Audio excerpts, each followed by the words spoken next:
Good evening, everyone. Can everybody in the back hear me okay? We're still playing with the microphone, so thank you all for coming. What can I say about an audience like this? Obviously, there's some interest in politics here in the municipality. I think it was said best last week when someone said, everybody gets a right to vote.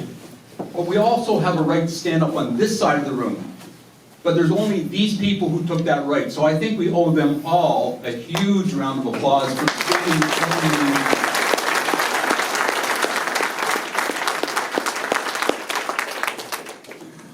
My job is really easy. As past president of the Chamber of Commerce and the DFA, we're hosting the 3 events. The things that are important to vote. Everyone should have received one of these in the mail. Okay? And everyone should have received one of these in the mail. This is hugely important because inside here tells you how to vote either by phone or online. Those are the only 2 options. If there is any questions about whether you're on the voters list or whether you're eligible to vote or whatever, we have Joanne McCaslin from the township in the kitchen. Not that she's doing anything in the kitchen. She's back there to answer any questions you might have. But I strongly urge that voting is not a one-day event. It starts on October 17th. Please take advantage of that. You have from the 17th to the 22nd to vote. Please do your civic duty. Last but not least, in here, they talk about a PIN number. You're going to need that PIN number. Doesn't matter how you vote, you're going to need that. So that's why I say this document is hugely important. Everybody who's eligible should have received it. Okay? So I get off easy tonight. All I have to do is introduce our moderator for tonight. Someone you maybe not know, but you probably read his work, Matt Urick from the Winchester Press. So he'll be our moderator. He's going to give you all the rules, and hopefully there's going to be a lineup of questions to these candidates tonight. And again, everybody vote. Thank you.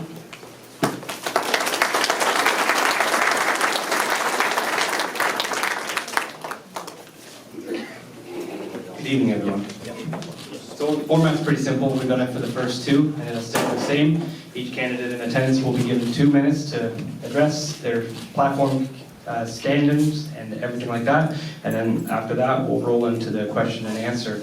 In terms of question and answer, you will be eligible to ask a question to 2 of the candidates. You have to hopefully ask your question in 30 seconds or less. You will be on the spot. There are lights at the front.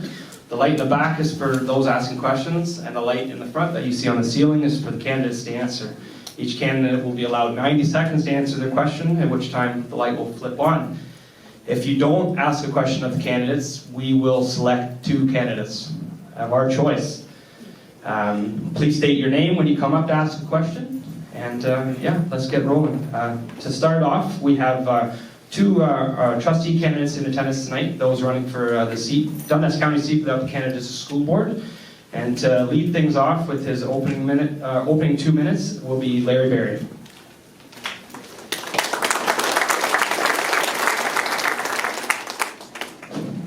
Moderators, candidates, wow, ladies and gentlemen, the position to which I hope to be elected represents all of Dundas County, both north and south.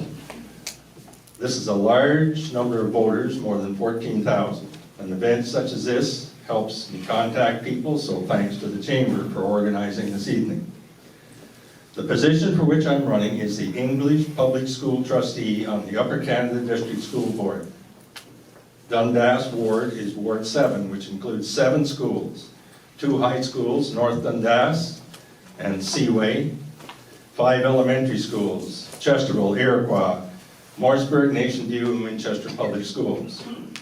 As I am a taxpayer in South Dundas, this allows me to run in Dundas, even though Barbara and I reside in Prescott. I chose Dundas because I know the schools and the area work very well. Having been born and raised in South Mountain, taught 22 years in Dundas, and lived and raised 3 kids in Winchester. My platform is too large to describe in 2 minutes. One point I wish to emphasize is I will listen. How will I listen? Attend school committee meetings, answer individual contacts, attend school board meetings in person, stay in touch with local councils, and work at communicating with all stakeholders. Keep in mind that the Upper Canada Board has 11 voting members. An individual board member must get the approval of the majority of members to achieve any motion or get anything done. Therefore, I plan to be a contributing member of the board. I plan to work hard. I want every child in their 7 schools to be given the best chance to succeed. If you have a question or comment, please come and speak to me afterward. I have a little table over there in the corner. They put me in the corner, the teacher in the corner. I just want to tell you, I'm ready and willing.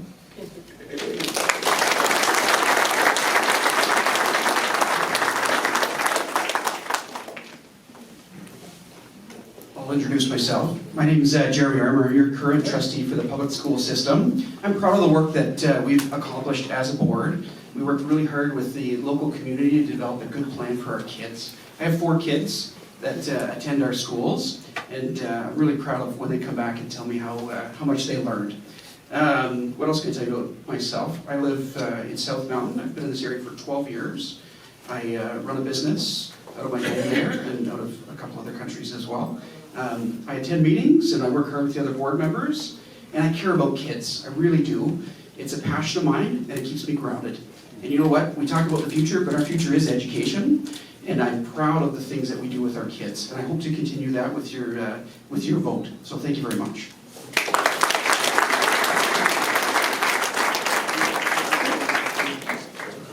And now we'll get into our election candidates, starting with Jerry Boyce.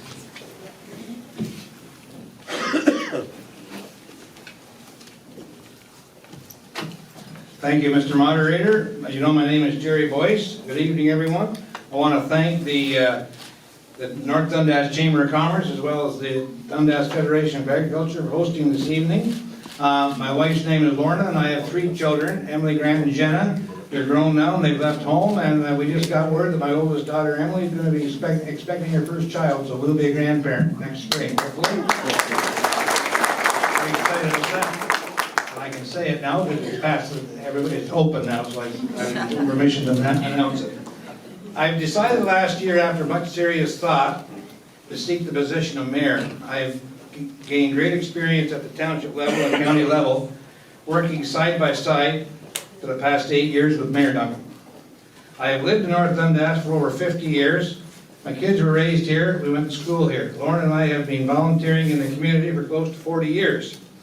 I grew up on a dairy farm, had a beef farm from 1983 to 1997, while working at Alt Foods, which is now known as Parmalat or Lactalis.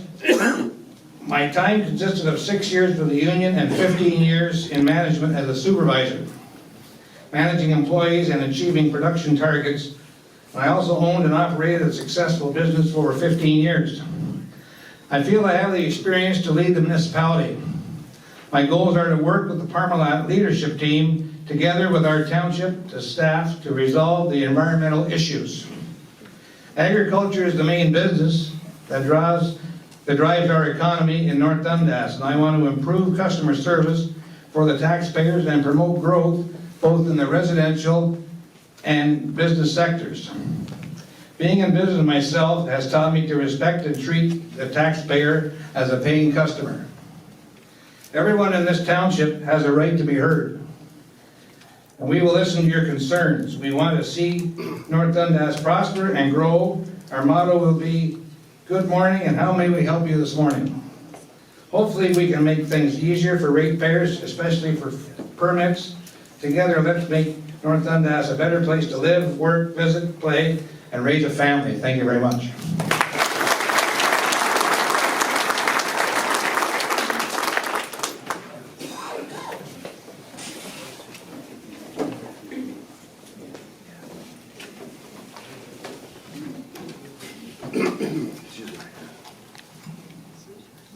My name is Tony Fraser, and I want to be your next mayor. I love our township, and I'm very involved in it, whether I'm attending one of many fundraisers, milestone celebrations, helping out the North Dundas Junior C Rockets, organizing the Ride for Dad, playing, or coaching hockey, I participate in our community. I'm finishing my second term as councillor for the Township of North Dundas, and this is a role that I've enjoyed immensely, and I have learned a lot in the last 8 years. Almost 2 years ago, I put my plan in motion, keeping a keen eye on the role of the mayor and his interaction with staff and the public in preparation for a job that I know I will be successful at. I'm extremely proud of all that we have achieved, and I will continue to foster relationships with positive values and a positive action towards the future. I'm running for mayor so that a generation from now, people will be happy with the decisions that we're going to make in the next 4 years. Having joined the fire department in 1995 and becoming deputy chief in 2003, and recently in my role as acting chief, I've been placed in many situations that call upon my leadership skills. Situations such as fire ground operations, motor vehicle accidents, or public safety emergencies. These situations have helped develop my leadership skills and have contributed to my decision to run for mayor. Following the 2 all candidates meetings, and as I've crossed the township speaking to constituents, the topic of representation from your elected officials has come up. Please be assured of this: wherever you live in North Dundas will not be a decision about the level of representation you receive from your elected officials or your township staff. I am here to serve our whole township, every corner of it. I am here to listen to all members of North Dundas, no matter which part you are from. I would like to leave you with this thought. Decisions the new council will be making will have long-term consequences for the township of North Dundas. This election is a pivotal point for our community. So let's ensure we don't lose hold of the ground we have gained in the last 8 years.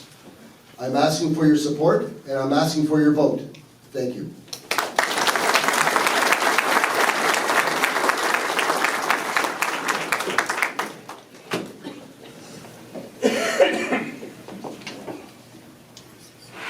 Good evening. My name is Brad Pinch, and I'm hoping that you will see me as a good person to be your deputy mayor. Normally when I get up here, in fact the last 2 times I've gotten up here, I've started by telling everybody all my platform ideas and gone a little bit crazy, but one of the things I realized is that nobody actually knows me. And it's probably a good idea if I let you know who I am. I'm a super hard worker. I started working, I grew up in a military family. In order to get anything, you had to go work for it. That was it. At 12, I was the youngest Amway representative, which sounds kind of weird, but I actually had adults working for me for about a year.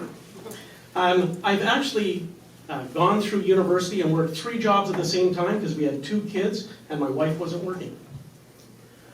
If I'm given the opportunity to be deputy mayor, I will work just as hard for each and every one of you. As I've been going out in the community and knocking on doors, it's not just the big issues like Parmalat and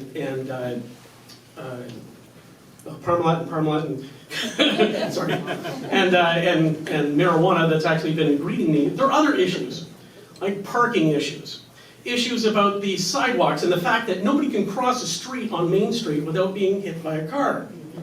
The fact that we now have a really nice paved road with a white line in it, but I still can't see people and somebody's going to get run over. There are a whole bunch of issues out there that I've been greeted with that I really want to help with. What I bring to the table is the fact that I have owned a number of businesses. I've worked my way up to senior management in just about every industry that one can imagine, including manufacturing. I've worked in the agricultural industry with Purina.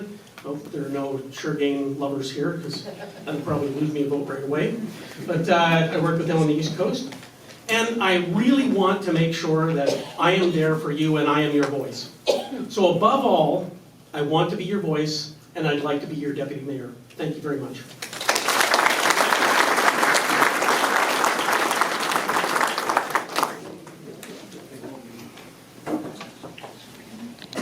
Good evening. My name is Al Armstrong. And for the last 18 years, I've had the honor, privilege, and responsibility of serving you as a councillor. As a key member of 5 councils, I've been an integral part of every decision made, which has helped shape our quality of life in North Dundas. In the last 2 terms, I helped to form new initiatives such as Meet Me on Main Street, the local business expo, our business breakfast, and the annual North Dundas Fire Department Awards Night, among others. In terms of service to our stakeholders, I was a vocal proponent of implementing extended office summer hours on Tuesdays until 7, so you could be better served. I, along with my council colleagues, pushed to create an environment where our building permits are processed in half the average provincial times. We also now have CVO info nights, which are proving to be an excellent resource for our developers. I've earned my reputation with our residents over these last 18 years as an honest, straightforward representative, one that can be trusted to ensure your tax dollars will be spent wisely. My goals for our municipal budgets have always been and will continue to be an aim to minimizing spending by targeting efficiencies and best practices, and being a strong and determined voice for keeping tax increases to a minimum. With our next council, we're guaranteed to have at least two new members at our table, and it's a good thing to welcome new blood and ideas. But it's also very important to have strong, experienced leadership help guide that transition. I have the most experience at a municipal level, and I'm ready to make the next step to represent us at the county level as your deputy mayor. I understand the process and requirements of county council and will be able to hit the ground running on day one. Remember that 67 cents out of every tax dollar that you give goes to the counties and the school boards. We need a strong voice and a knowledgeable voice at that table. I'm as eager and excited to embrace the deputy mayor position as I was the very first day I became a councillor. I'm a strong supporter of our agricultural and small business community, and I understand its importance to the fabric of life in North Dundas. These are trying times for our economy, and as our deputy mayor, I will be an unwavering voice at the county council table as well as I continue to be at the local level. I'm asking for your vote and support to step up from my role as councillor for 18 years and take on the new leadership role of the deputy mayor. Thank you very much.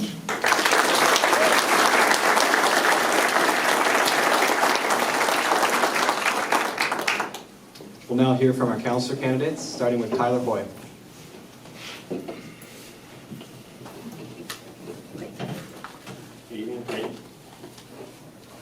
Good evening, ladies and gentlemen. Thank you for coming tonight. Thank the DFA and the Chamber of Commerce for hosting this event. My name is Tyler Boyd, and I'm running for one of the positions of councillor. I've never been very good at public speaking, but I believe that this municipality doesn't need a good public speaker, a professional politician. What this municipality needs is leadership and someone with a strong aptitude for business, and that's what we need, and that's what I have to offer. I grew up in North Dundas, went to school here. My father and I farmed 2,000 acres, and my trucking company is based here, and my daughter attends school. While I am proud of where I grew up and have the privilege of doing business today, I see that there are things that must change. We have too many roads and bridges in disrepair. We have serious drainage issues, both road and municipal ditches or drains, which is negatively affecting our agricultural community's ability to do business and for people to live comfortably in their homes without risk of flooding. We have serious infrastructure problems as well as regulatory and fiscal issues that are not attracting new business and therefore impacting our citizens' ability to find jobs locally and provide for their families. I'm not a politician, I'm an ordinary farmer and understands that there are things that must change for everyone in our community to be successful. Because I'm not a politician, I won't stand here and make promises except for one. If you elect me councillor on October 22nd, I will do everything, absolutely everything in my power to grow our economy and ensure a successful future for all members of this community. Thank you.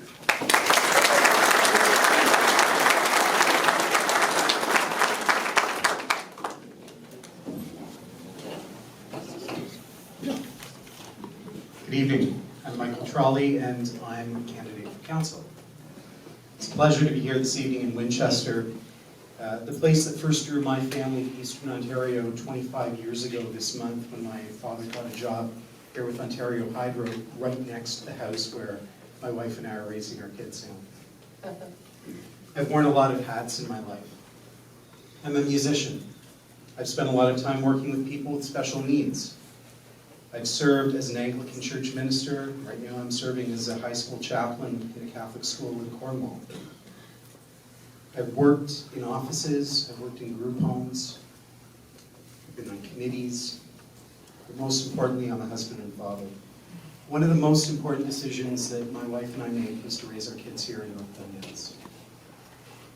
And that's why I'm running for council, because I want this to be the best place to raise a family, to start a business, to retire, to farm.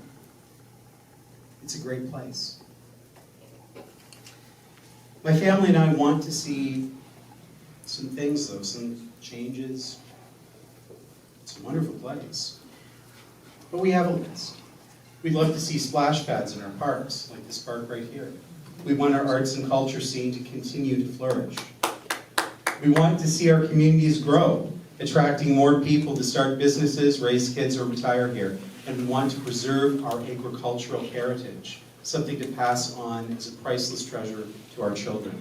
We want jobs here for our kids, and we want to be able to open our windows. In my work with churches and in group homes, I've worked with a lot of people with special needs, or people who were left out because of their disabilities, people who were housebound, who were shut-ins. I want to help bring affordable housing to North Dundas, to bring more housing for seniors, to make our communities as welcoming and accessible as possible. And I want to bring people together. I'm looking forward to taking your questions, and I am asking for your vote. Thank you.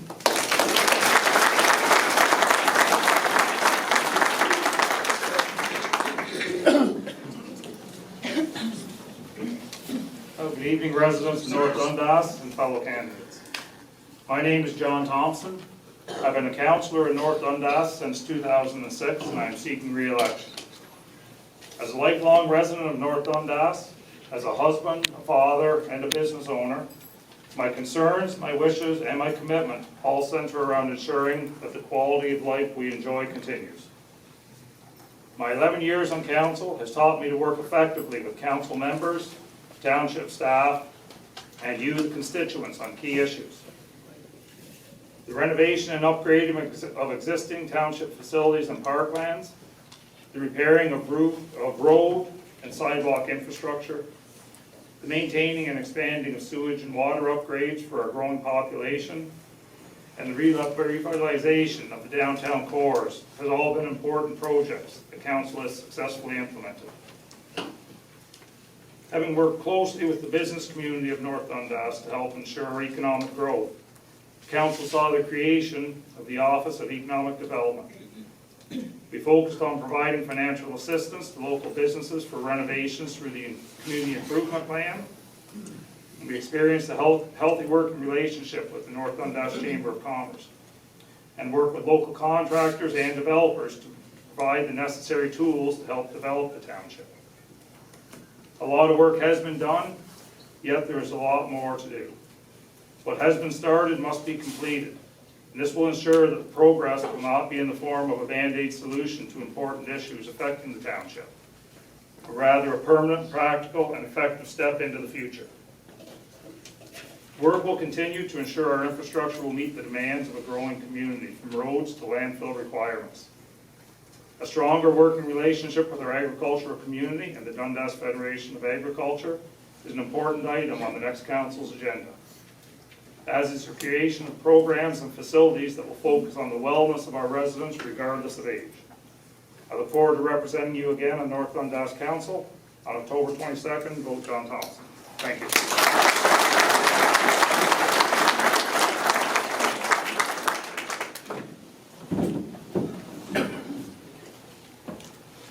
Thank you for the opportunity to speak to the voters in the Township of North Dundas here tonight in the village of Winchester. My name is Gary Annable, and I'm seeking a council seat in the Township of North Dundas on October 22nd. I am now retired, but I owned and operated Annable's Jewelry in Winchester for 38 years. During that time, I've had many balance sheets and profit and loss statements prepared. I know how to read them, but more importantly, I've learned how to use the information that they provide. I know what a budget is, and I know how to stick to one. In today's economy, you have to plan and budget. Sometimes you have to say no, not yet, or full speed ahead. My reason for seeking a council position at this time is not a complicated one. North Dundas is my home. I believe you not only look after your house, but you have a responsibility to help look after your community. We are blessed to be living in a community where agriculture is the backbone of our township.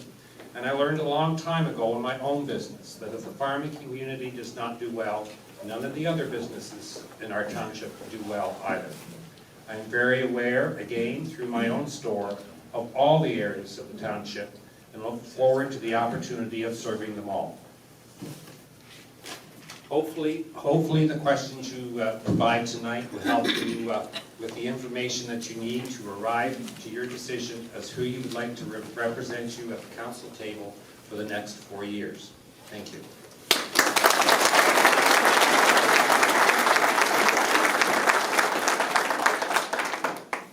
Hello, my name is Teresa Bergeron. I have been living in North Dundas since 1983, and I like the rural community spirit here. I was born in Cornwall, where I still have family. I've been farming actually since 1978, run an international business, and I survived raising 4 children through their teenage years. I attended French Catholic schools in the convent until my university days. I have a BA from Queen's, a Master of Science from Guelph. The problem-solving skills that I acquired during this postgraduate training taught me how to assess situations and problems, how to collect data and information, strip the fluff from the important points, and find reasonable solutions. I have a good business brain, just like Gary. I can read balance sheets, income and expense statements. I started a local business from scratch, which grew to be international and multinational. This didn't occur on its own. It took business smarts, common sense, and hard work. I'm no slouch. 4 years ago, I went door to door, listened to what people had to say, and I've not forgotten. I'm running for councillor. Council needs a good business head, a farmer, and a woman's perspective, and I have all three. Thank you.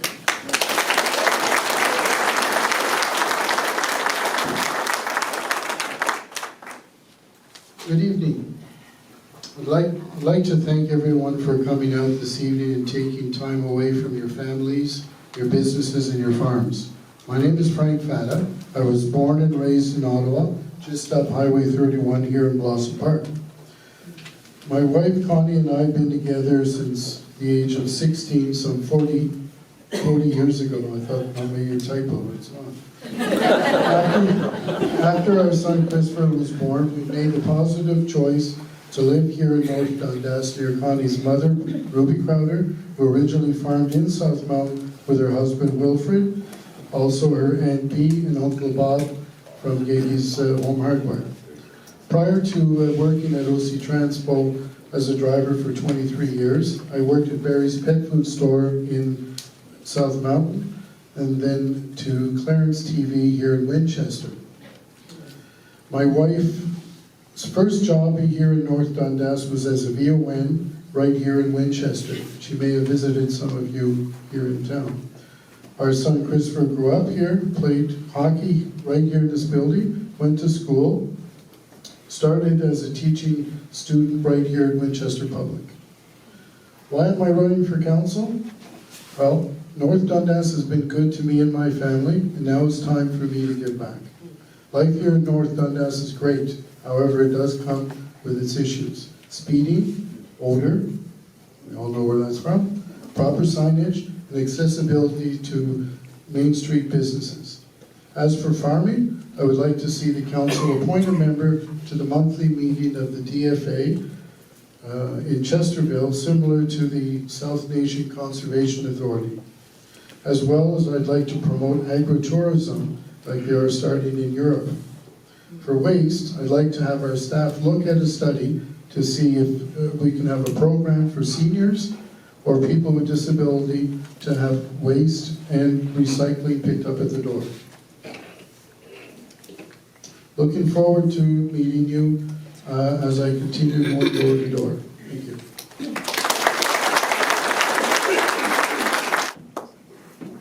We'll now move into our question and answer portion. I remind you to step to the microphone there in the middle row. Please state your name. You have 30 seconds to ask your question and pick 2 candidates.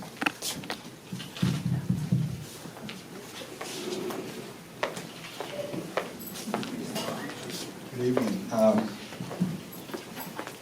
Bernie Harper, Chesterville, been a resident of North Dundas Township for 49 years.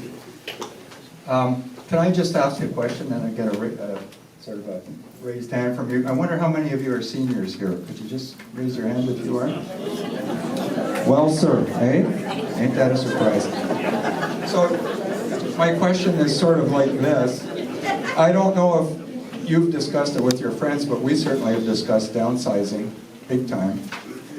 And a lot of my friends have downsized and have had to move out of their areas to do so.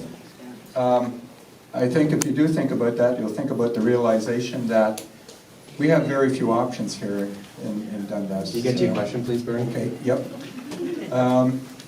I'm just wondering how you guys, and I'll direct this to the two mayoralty candidates, how do you propose development of dwellings to accommodate those of us who choose to stay in the township?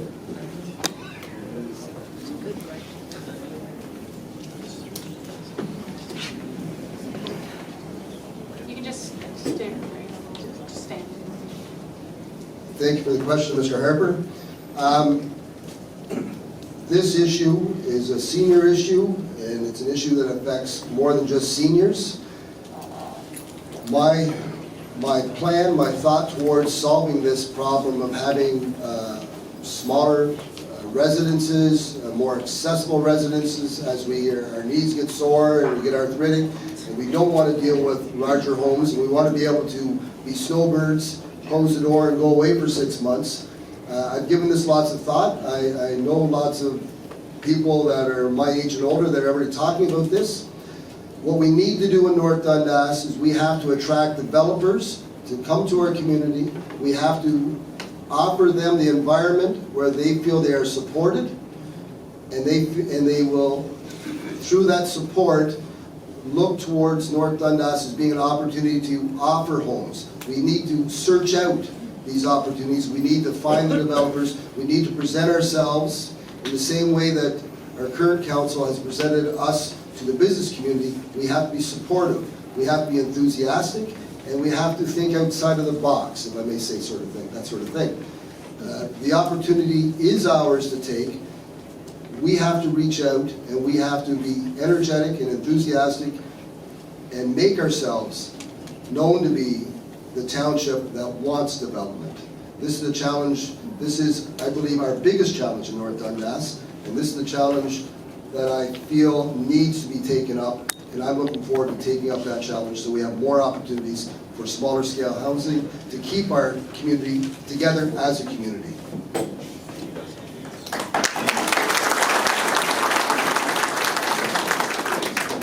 Thank you for the question, Mr. Harper. He was my high school teacher 40-some years ago, and I'm still calling him Mr. This time out of respect.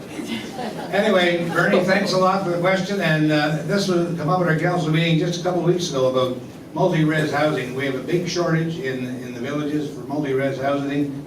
People want to downsize, they want to stay in the area, they love the area, their doctors are here, the shopping's here, and they want to stay in the area. So just to copy what Mr. Fraser said, we have to work with our developers. There's multi-res coming. We're talking to developers now, but we have to attract more, and we have to make it easier for them to do that. And that's one of the major issues that confronts us now is multi-res housing. We need more of it.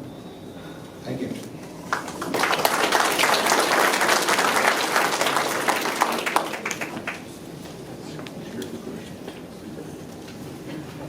My name is Janet Whittam, and I live in Chesterville. I can't help but notice that everyone is loud. Can you hear me? Okay. Now is this better?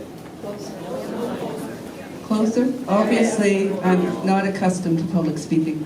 I can't help but notice that every one of the people at the desk there have a plastic bottle of water.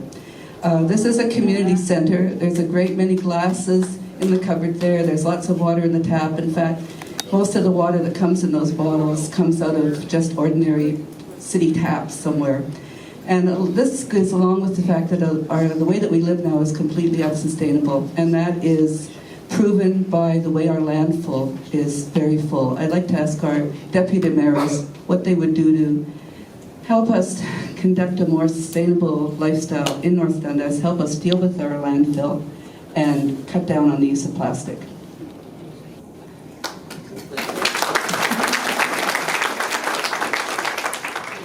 Well, thank you very much for the question. I will take the one step by apologizing for all of the members up here. We were given the water, not to we didn't all just shop together and bring it over here, so. Well, it doesn't make it any better. No, it absolutely doesn't, I'm just stating a fact.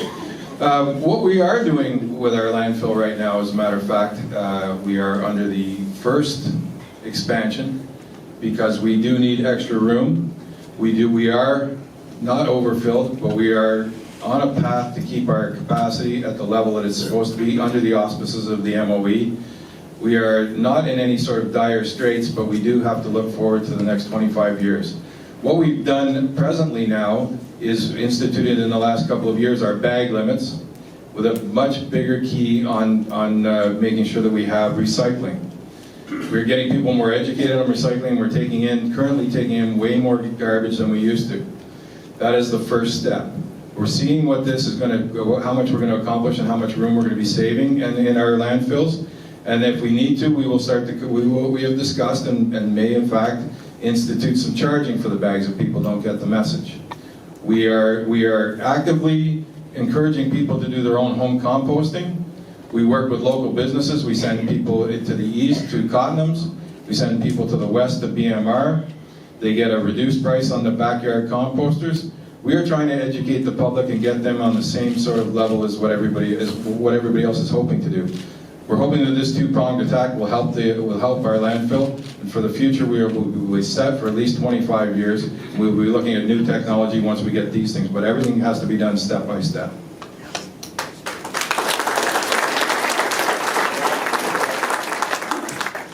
That's an absolutely wonderful question, because I think one of the things that we absolutely need is a sustainable community. And the only way that you get a sustainable community is by doing action now. 35% of the waste that's actually making its way into the landfill can be composted. If we had a program that we could start, and in fact, some discussions that I've had with the City of Ottawa leads me to believe that they would actually take our compost to start with in order to lower the $1.5 million that they're being charged right now by not bringing enough compost into the center for themselves. Once we do that, I think one of the things we should look at is we really should be looking at waste to energy. I know that everybody takes a look and thinks about what happened in Ottawa, but they were trying to burn 80 tons of garbage a day. Not really possible to do, and we don't generate that much. If we were able to do the systems that are used actually in Nova Scotia, in BC, in Alberta, in Europe, and in Australia, we would actually be able to reclaim the land that we have in our landfill by using that for energy that we can convert back into gases that we can actually use for our farms and for our vehicles and for other pieces. I think this idea, by the way, of going to a 2-bag limit, I don't know about you guys, but I know exactly what happened in my neighborhood when they went to 2 bags. Guys next door bought bigger garbage cans and just filled them up full. So that really isn't solving the problem. What we really need to do is take a look at this as a long-term issue and find the best possible ways to solve it. Thank you.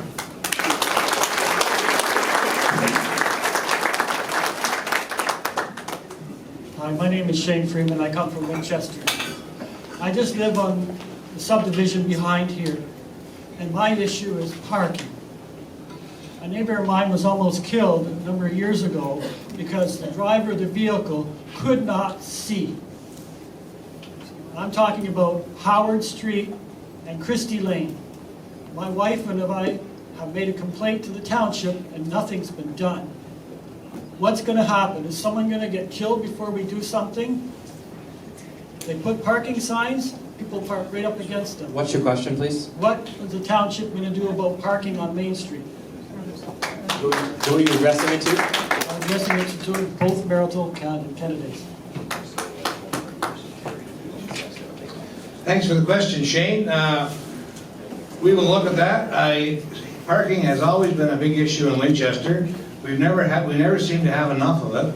And people like to park on the main street, and they like to park close to where they're going to. We do have a municipal parking lot, but it doesn't seem, and it's full all the time. So it's an issue that we talk about every year with gaining more parking. So and it's not over yet. So all I can say is we'll still keep talking about it and try to figure something out where to get more parking. That is a big issue.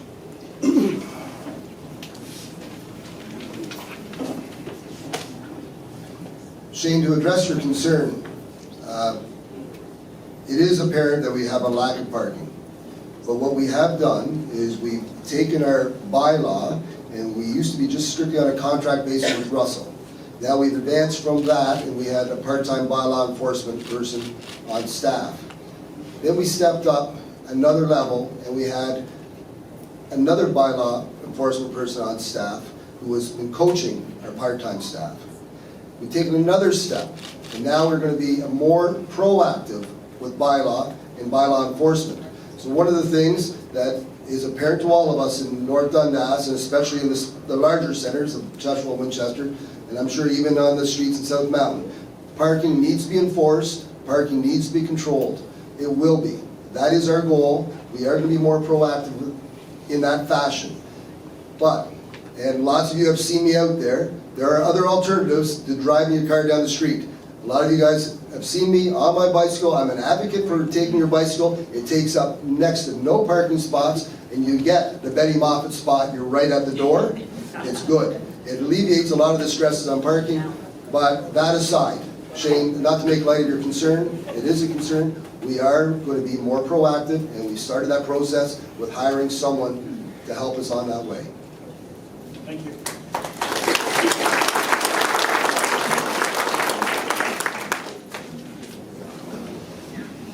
Hello, my name is Marnie Fawcett, and thank you to the sponsors of this third and final debate being held in the village of Winchester.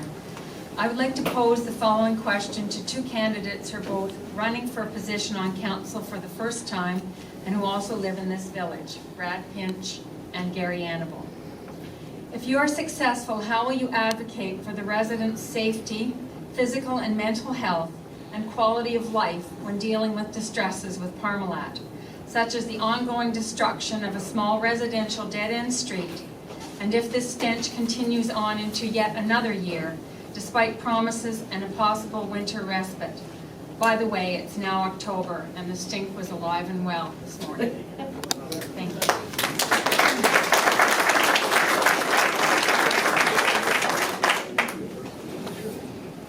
Well, I understand the township is in contact with Parmalat almost on a daily basis. Parmalat has been good to put ads in the paper as to their progress. Ministry of Environment is there almost daily to make sure things are followed.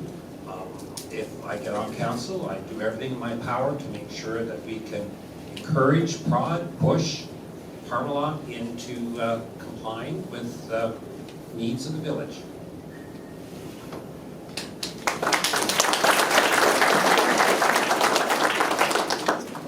I don't think any of you have read in the paper that what I feel about Parmalat and the fact that I live fairly close to it. The issue really, from my perspective, is that a $15 million upgrade was done to Parmalat without considering how that was going to change the waste and the wastewater that was coming out. We want Parmalat to be here. I want Parmalat to be here. I don't think that's disputable by anybody, but we need Parmalat to be a good neighbor. It's extremely important when we take a look at this that we understand that if we do not do something now, even after they've solved the problem, what happens when the next upgrade comes and waste becomes a second thought? We need to actually make sure that we hold Parmalat accountable for what it is that they're currently doing. And that we hold them accountable to the future, and we hold them up to the same standards we would hold any of our neighbors up to. There's nobody here that would put up with that kind of thing from their next door neighbor, is there? No. So why would we do it here?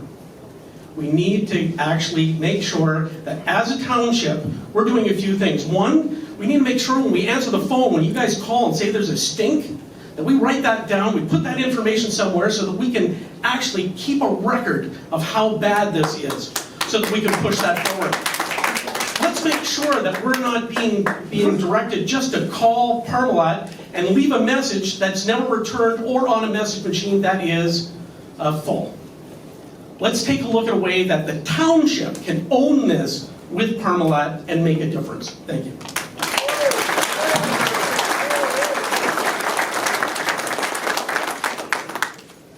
much. My name is Bill Swirl, and I'm directing this question to two of the candidates that are going to move up or trying to move up to new positions. I'd like it to go to candidates Al and to candidate Tony.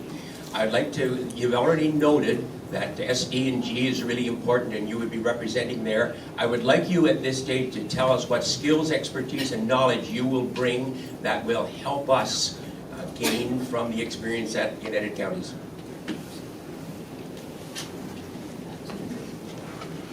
Well, thank you, Bill. Over the last 18 years, I've watched not only the evolution of our township and our county, our council table, I've watched the evolution of the county level table. I've worked with people from the county staff. I'm actually presently working with Ben DeHaan of the Roads Department, and he is the person in charge of basically all the logistics up there, because I truly don't believe that we are getting the full extent of what we need as a commuting community during our winter months. I think we need to target some our times when the snow plows are coming. We get the same service levels as everybody in the counties, but I don't think the target times are correct. That's one issue. I have a working relationship with most of the department heads down there. I have worked with many of I've been on different committees with many of the people that will be returning. There's going to be 7 new people down there, such as there will be at least 1 new member from our level going there. I understand how the processes work at the county level, which is very important. I understand what their goals have been over the years, and I understand exactly how it is to make a deal and what is required to get 6 other people down there to raise their hands when you want something done.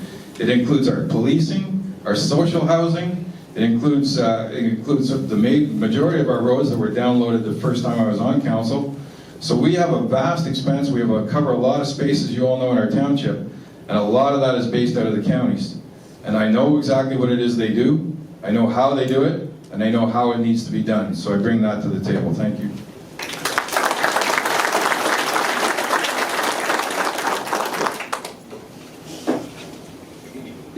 Thank you, Bill.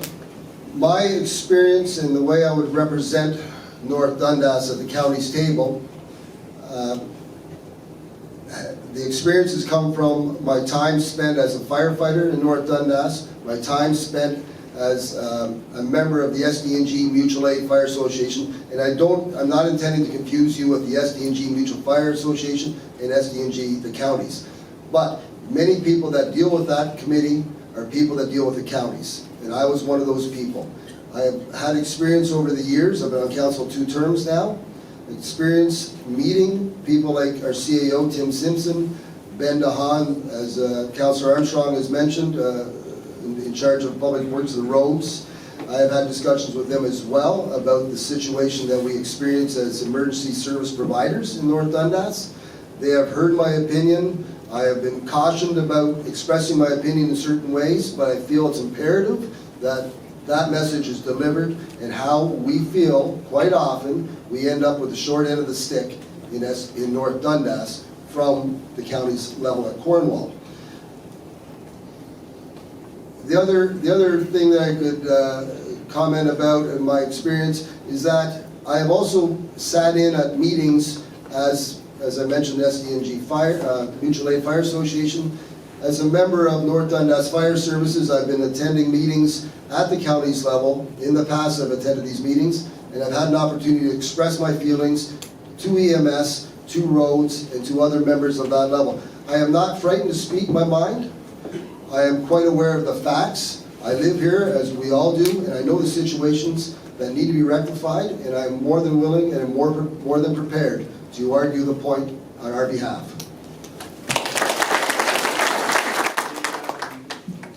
My name is Linda Foster, and I'd like to propose this question to Jerry Boyce and Brad Pinch.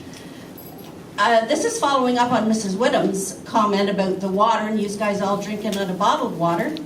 But how are you going to get rid of the chlorine smell in Winchester that has caused many medical problems for people because it smells like a Javix bottle when we open our tap?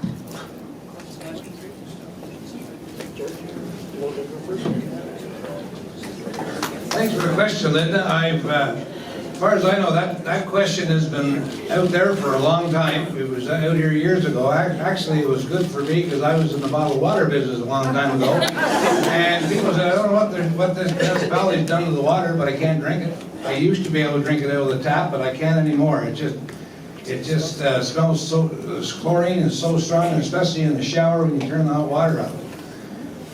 I brought it up with the council, I brought it up with Aqua, or the staff, and they say it's at the levels we're supposed to be at. I know there's a big scare, as you know, in southwestern Ontario, and I think that's has a lot to do with it, but they want the bacteria killed. They want to make sure the same things don't happen here that happen there. But I haven't been able to get a definitive answer. I know I've heard about it, and I know I don't have that problem because my water's out of a well, but I do sympathize with the people I guess that's why bottled water is drank so much, because they can't stand the smell of the water. I don't have a solution. That's an excellent question. We have the same problem with the water as pretty much everyone does in town. There are a number of ways actually to treat water in order to make sure that you have clean, good water that's happening. And don't kid yourselves, in other communities they are using other methods. Chlorine is not the only substance that actually can be used to purify water. If we changed our purification system and made it slightly better, that would change things. If we started using other chemicals other than chlorine, and there are natural chemicals out there that can be used, biochemicals that can be used in order to reduce the worry about coli and other issues that are within the water, then we would actually have an opportunity to have nice, clean water. When we moved here, we had the exact same problem. Our kids wouldn't drink the water. You know, I had put in a water purification system in the house in order to be able to get that going. And I got to tell you, in the morning when you get up to have a shower and you feel like you just got out of the swimming pool, it's absolutely no fun. So I am with you all the way. And by the way, I used to have dark hair. It's now blonde just because of the water. Okay.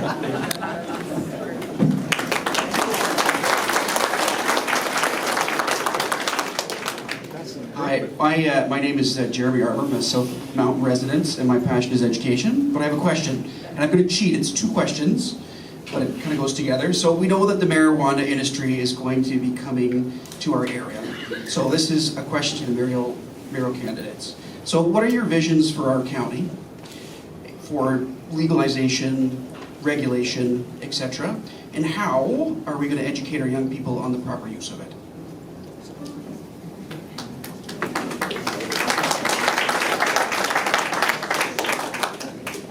Thanks, Jeremy. This is a large topic. It's a topic, it's not so much heated, but there's a lot of concern, and they're rightfully so. The legalization is going to happen. That's a given. October 17th, the Ontario cannabis stores, you can order online. That ship has sailed. What we have to do as a community is be prepared for April 2019. There's legislation that's sitting waiting to be passed at the provincial level that is meant to deal with rules and regulations. And some of the things that have been proposed, and I'm sure things will change, some of the things will have been proposed, and I was reading about this and discussing it at home, that for an example, you need to be 20 meters. You're not allowed to smoke or vape cannabis within 20 meters of a school property. 20 meters of, I believe, a hospital property. Well, 20 meters is you have to be across the street, and if you're across the street, you're on top of someone else's property. So it really does control where people will be able to consume marijuana. As for what we will have to do with educating, I bow to the educators. They're much more aware of the education that should be delivered to our young people.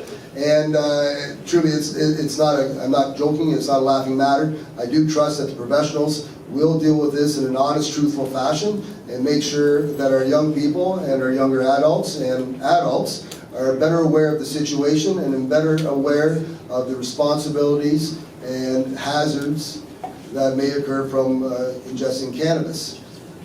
Thank you.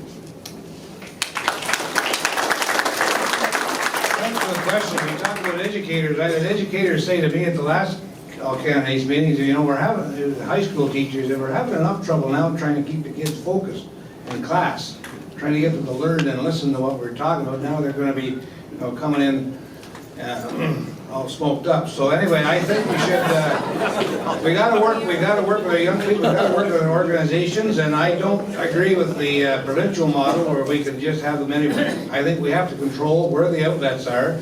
We don't want one in every street corner. We don't want them beside the schools. We don't want them beside the libraries.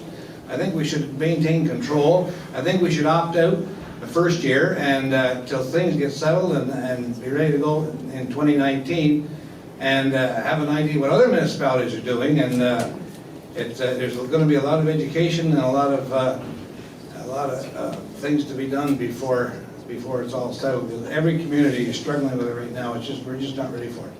Thank you.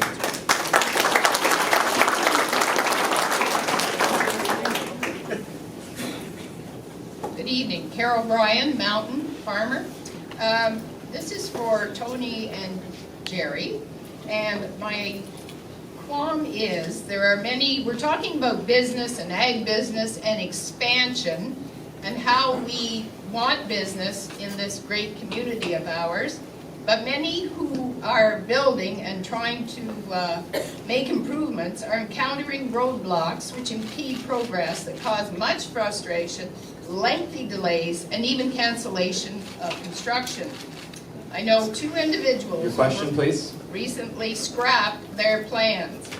My question is, how can we move our municipal codes so they're interpreted for our needs? Apparently in other municipalities, there's more than one way to skin a cat, and I would like to know how some of these things can be moved along more quickly so that people don't get frustrated, give up, and maybe go to another township. Thank you. Thanks for your question, Carol. As a matter of fact, I was talking with a farmer south of Chesterfield that just built a new barn last year, and he had some hurdles and problems with his new barn, and he didn't mind telling me about it either. It held things up. It wasn't completely the township's fault. There was some issues with ditches, and South Nation Conservation were involved also. So they had some issues. We have the Ontario Building Code to deal with. We have the Canadian Building Code to deal with. And all we can do is just try to work with the farmers and try to make things as easy as we can. He said at the end he was happy, but it was frustrating at the start because it took long and caused delays. So we have to try to eliminate a lot of that. Was part of my speech there. We have to make things easier for farmers to expand and build. When they want to build, let's work with them. Let them build. Amen. Thank you.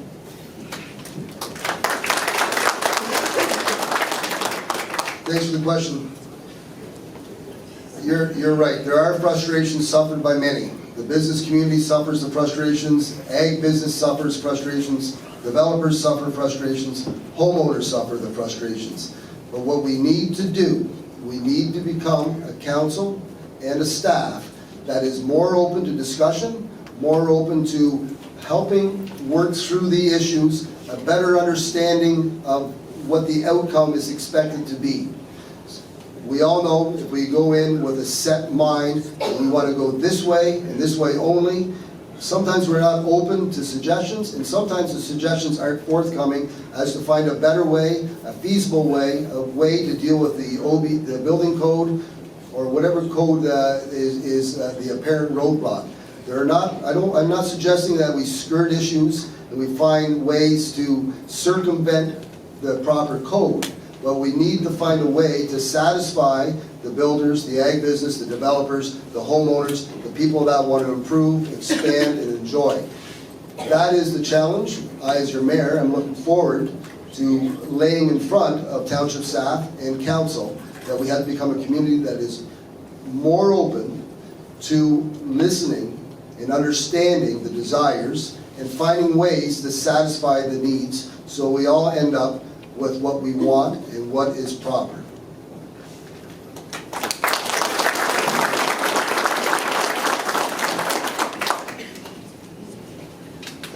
Hello, my name is Rob Sadler. I'm a Winchester resident. I live in the area, obviously. My kids both live in the area. We're all heavily involved in recreation in this community, and my kids are 7 and 9, like I said. So I know it's important to us. It's important to the rest of the community, and I guess I'd like to ask this question to Jerry and Brad. Could you describe how you've been involved in recreation, I guess, over the last 5-6 years or so, and what you're planning on doing moving forward with that?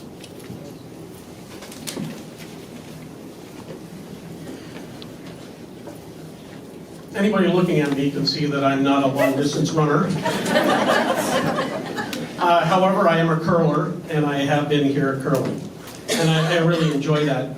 However, I also follow our teams. I follow the Hawks in Kentley. And I really, really like the way that we have, over the summer, put programs together in order to help youth actually find their way through fitness. My daughter is a long-distance runner. She grew up here, she went to North Dundas, and that has taken her a long way through lots of issues that she's had. She's always been able to turn back to long-distance running as a thing to do. I think for the area, what we need to do is continue to find quality volunteers who are willing to come out, share their experience, and help youth learn what it's like to be fit and to be able to turn to that when times get rough and when they're feeling difficulty. We all know that the brain works in such a way that if you exercise, you actually feel happier, which is probably why I should exercise more. Anyway, thank you very much. When my son was involved in minor hockey, North Dundas Demons, I was heavily involved with the team. I was part of I was the trainer. I was always the trainer, never the coach, always the trainer. And I enjoyed that immensely. And now since he's moved to Ottawa, he's still playing hockey in Ottawa, and I follow his games in there. I'm not as involved as much as I used to be in recreation, but we do work with the recreation director, Megan Meerberg, and she's always bringing in new programs and talking to us about trying new things in the community, and it's in the booklet that came out in the fall there, just recently, about all the different programs that are available, and I'm very supportive of recreation and activity. Thank you very much.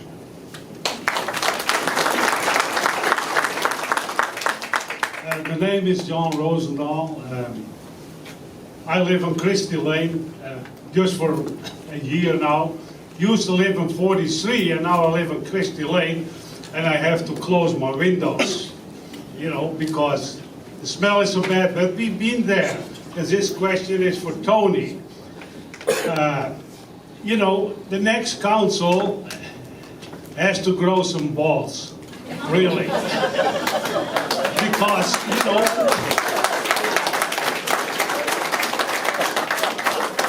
what I read in the paper, and I smell it of course, but you read in the paper, it's pretty bad. I turn that light off, I keep going for a while. Let's get to your question, John. But yes, the question is, it's going to be the council has to make some tough decisions next year. And Tony is an employee of Parmalat. And I'm wondering, are you really be able to split that?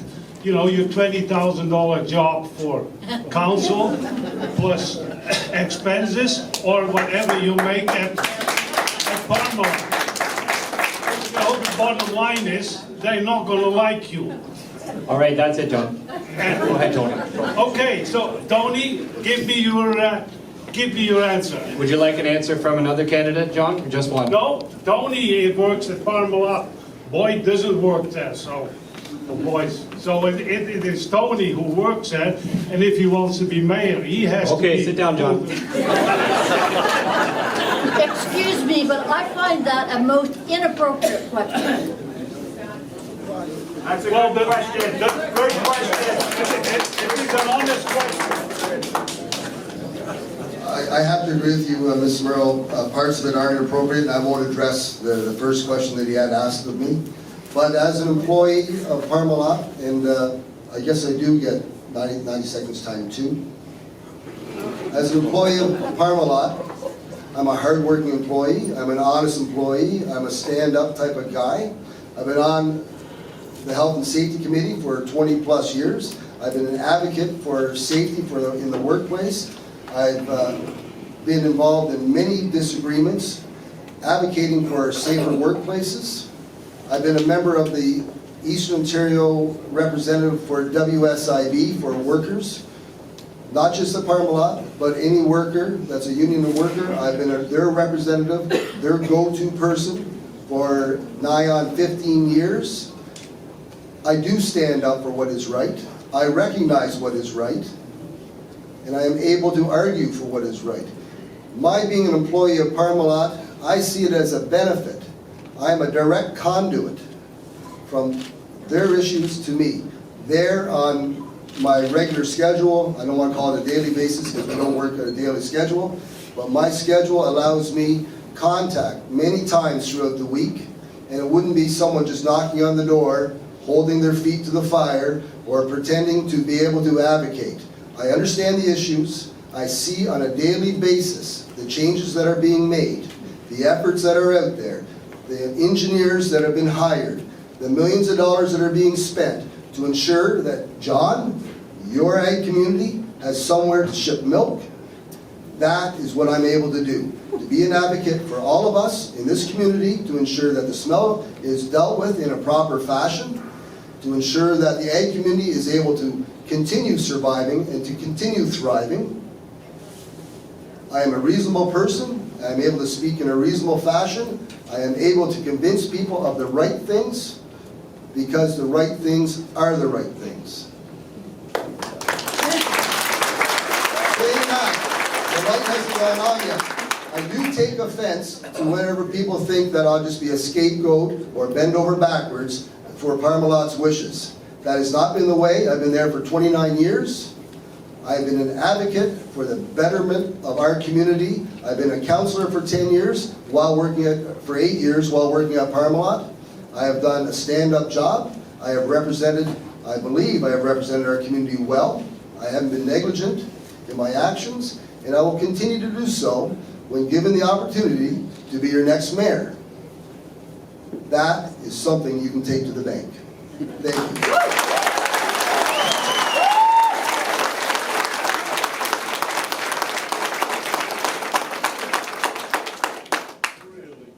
Mr. Chair, it's Bill Smurl.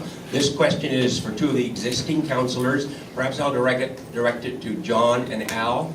There's been a lot of comment made tonight about the recycling, about our dump, and at last meeting of this group, there were comments made about the safe water, making sure that everything was going to go well. I would like those two current councillors to give us a bit of a comment on what they've been doing and what they see will happen in the future to make this a safer, better place for our, even Parmalat, all of that information.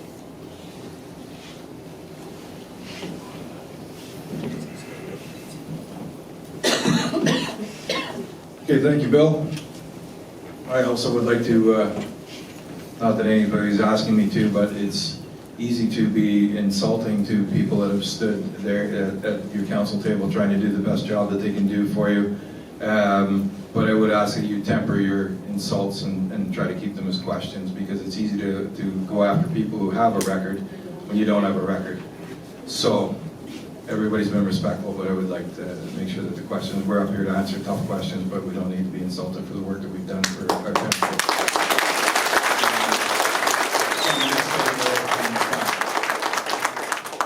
Bill, yeah, there's been some comments made, which is fine. There's been some comments made tonight for numbers that are unquantifiable.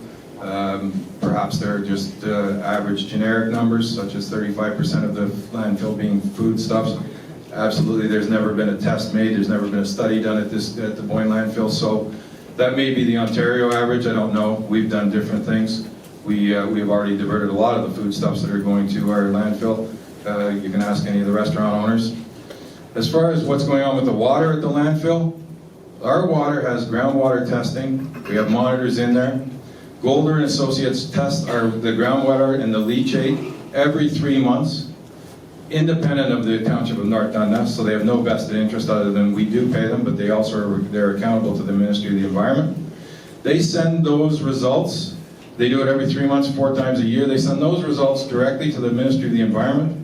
The Ministry of the Environment and Golder then inform us whether or not we have passed our tests, whether or not we need to improve things out there, and we have never failed one single test. The groundwater is absolutely not in danger of endangering the drinking water for everyone. As far as expansions of the landfill, we are undergoing the first ever expansion of the Boyne landfill. We've bought buffering properties, but we have never expanded the landfill. So just, like to interject a few of the facts so that you understand exactly what we're doing at the landfill. Thank you.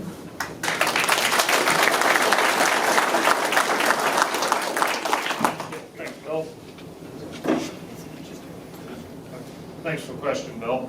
And yet, as Al said, with working with Golder, with Ministry of Environment, Doug at the landfill, he's in constant contact.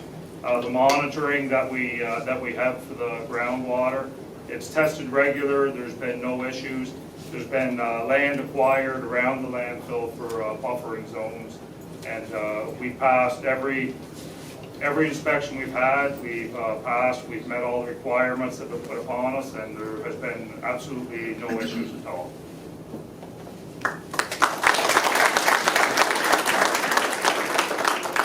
I'm Willie Armstrong, and this question is for Mr. Animal and Mrs. Bergeron. Could you speak closer to the mic, please? Yeah, sorry. Tim Hortons took out their garbage cans a few years ago, and so now the garbage ends up on the side of the roads all over. And as councillors, what do you think you could do to prevent this from happening? Perhaps get them to put their garbage bags in. And my second question is, I have gotten building permits for sheds in Ottawa, Cornwall, Long Sault, Morrisburg, and Ingleside in the last month, and yet in Winchester, I was unable to get building permits for 2 different sheds without an engineered stamped drawing. How come that is, and what are you going to do to make that better?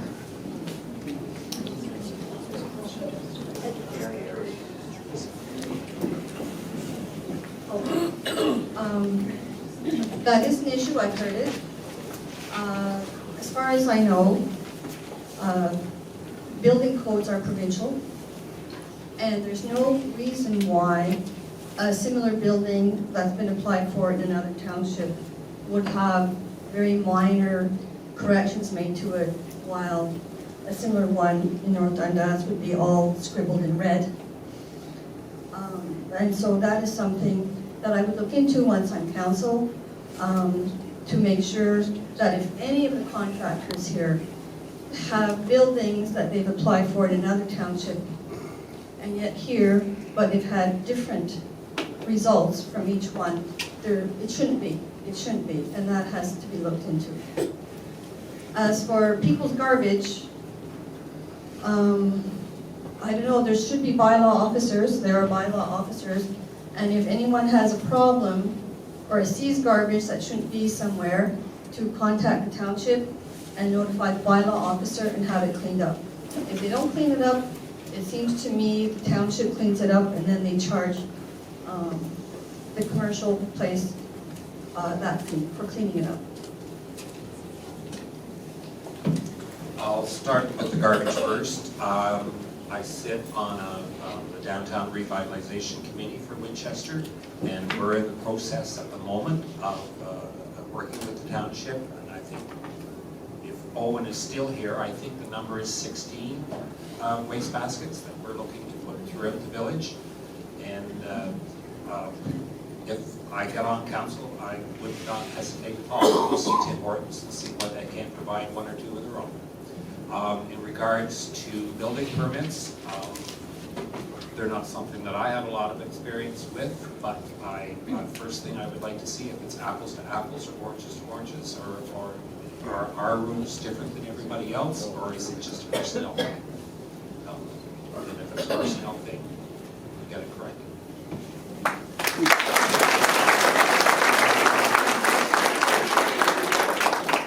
Okay, my name is Jeremy Corelli. I live in South Mainland, Ontario, and I'd like to address this question to Tony Fraser and Brad Pinch.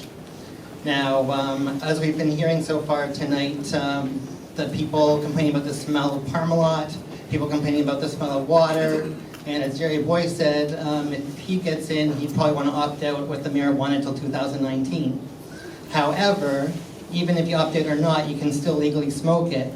So for the reasonable enjoyment of all those other scents, how are you going to appease the people who do not want that scent in their community?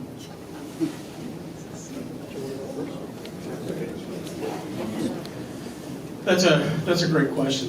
One of the issues that we're running into right now is that the provincial government has said you can smoke marijuana any place you can smoke cigarettes. That is appalling.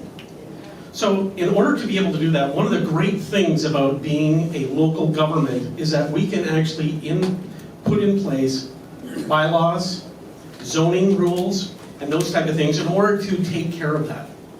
As a community, this is something we probably should have started looking at a year ago. We're a little bit late to the party, but that being said, I think what's really important is to put together a small group of individuals, each with different disciplines, who can take a look at these issues, bring them together, and come to council with an understanding of what it is that we need to do in order to protect our children, protect our neighborhoods, and ensure that this marijuana being out there is not actually going to continue to affect us. I'm as worried about anybody. My kids have long gone, but my wife suffers from asthma. I really don't like the smell very much. Even vaping, I think, is a terrible, terrible thing that isn't going to help anybody. The idea of being 20 meters, take a look at all the people who go smoking right now across the street from the high school. Right? They go over across the street so they can smoke. You know, that's really not appropriate, right? We got to start taking a look at this as a serious, serious issue. Because really, even though people can order it and take it to their home, without appropriate bylaws, without appropriate zoning, we will find ourselves in a situation that will not be conducive to the type of community we want to build in North Dundas. Thank you. I'm not going to try to allay your fears. I'm not going to tell you not to worry about it. But legislation has been tabled. The people consulted. Whenever people speak about we need to investigate, we need to talk, we need to find out, legislation has been tabled. The parties consulted before the legislation has been tabled. Police, educators, health units. Those are just 3 examples of the groups that have been consulted to get this legislation ready to hit the floor. They were talked to.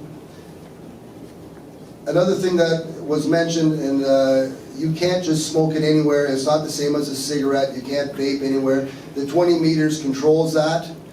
Zoning will control that. And if you establish that, if you understand, or if we abide by the 20-meter policy, that will exclude a lot of areas where people will not be able, where it will capture areas where people will not be able to smoke or vape.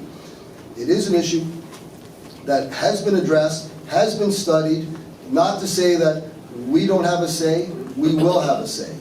The market will decide if it's desirable to have retail outlets in North Dundas. The OCS will be selling it online come the middle of the month, but the market will decide what will be done with retail outlets in North Dundas. The market, I am sure, will decide if there's one in every street corner or down the street from all of us. I find it hard to believe that that's what will take place. But the legislation that is in place, that is waiting to be passed, will regulate and determine the bylaws that will be able to be established and the way cannabis consumption will be controlled.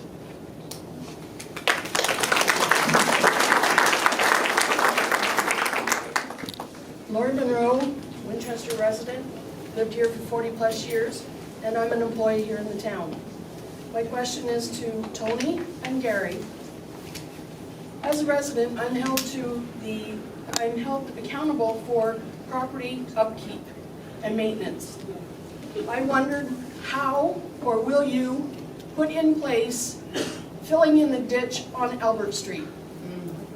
We have had many issues of rats, not to mention mosquitoes, and how that will deter our health. I'm wondering, is there something in plan, or do you have a plan to fill in these ditches? Thanks, Laurie, and bear with me. I believe that's the ditch that runs east off of Albert, that way? No, it runs from Main Street south, from Double Beauty down to Fred. Okay. The ditch ends up actually. Runs at alongside of Clarence. Albert Street. That's right. Yes, thank In you. front of the And that has been a concern of mine, not recently, but whenever it was the West Nile, that was a concern. I did approach the township staff, and I asked them questions about that ditch, about how they're gonna deal with the mosquito issue, and keeping it clean, keeping the water flowing so things weren't allowed to, because of that concern about the West Nile virus. Currently, there is no plan to fill it in, not that I know of, and I'm not always surprised of everything that goes on with the drainage committee. But that ditch and the ditch that I'm referring to, the large one that runs east off Albert, they are large ditches, they're hard to maintain, and to your point, I believe that if we investigate further and discuss costs, I think it'll be much easier to maintain. And there is a point to that. There was a day last year, not this past summer, the summer before, I was coming back to the landfill, someone was mowing that ditch. I was fearful for her safety. I had to stop her from doing that. I took over, I wasn't campaigning, that was a year and a half ago. But I do recognize the issue that's there. I'm glad you brought it up, and I'll keep it in mind, and we'll discuss it further. But currently, there are no plans that I know of to deal with that. Thank you. I walk the same ditch, or same road every day. When I take my dog out at night, I agree. I think it's something that should be addressed. There are certain sections of that drainage system that have already been filled in. I don't know what they've been filled in with. Some people said they just cut the ends off the tanks and put them in. I don't know whether you can get away with that today, but I think it's something that should be addressed. Yes. Thank you.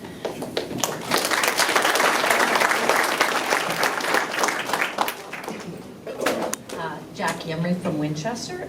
This question goes to Tony and Al. I'm just wondering, with the cuts in home care for seniors in the home, as well as the care for not-for-profit accommodating as much as they can, my question is, what do you feel you can do for the seniors in this community to keep them from being isolated and to keep them in their own homes?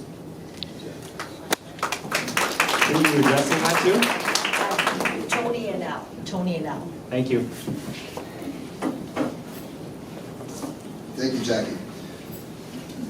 What do I feel we as a council can accomplish advocating for seniors' home care and the cuts that have been made and finding solutions to their concerns?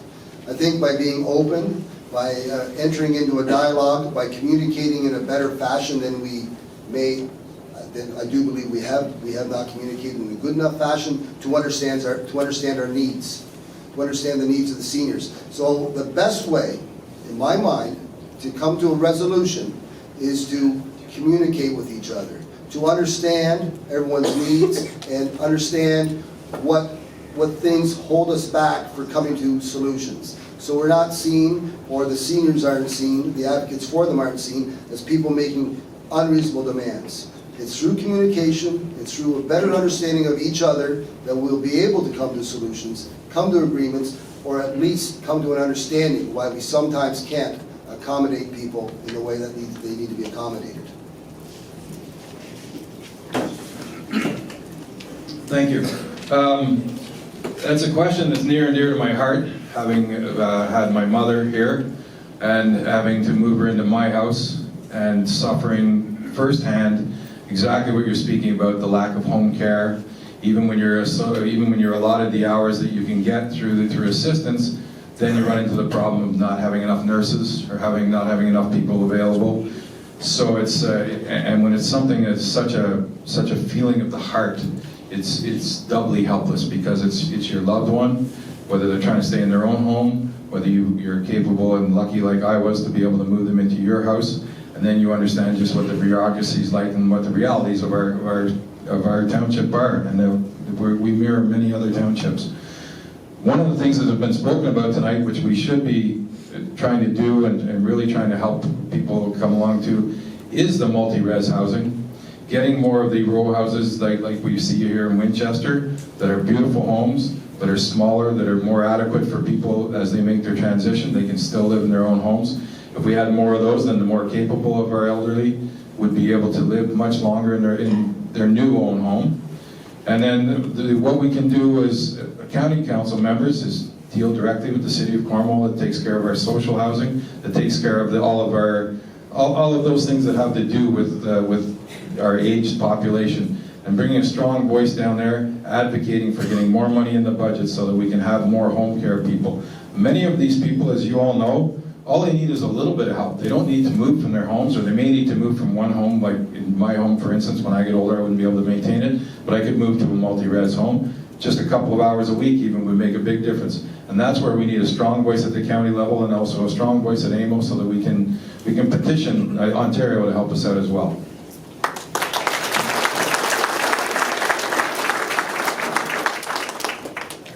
Hello candidates, I'm Ann Brady from the North Dundas Arts Council, and this question is going to be directed to our mayoral candidate Tony Fraser and to our councillor candidate Michael Trolley.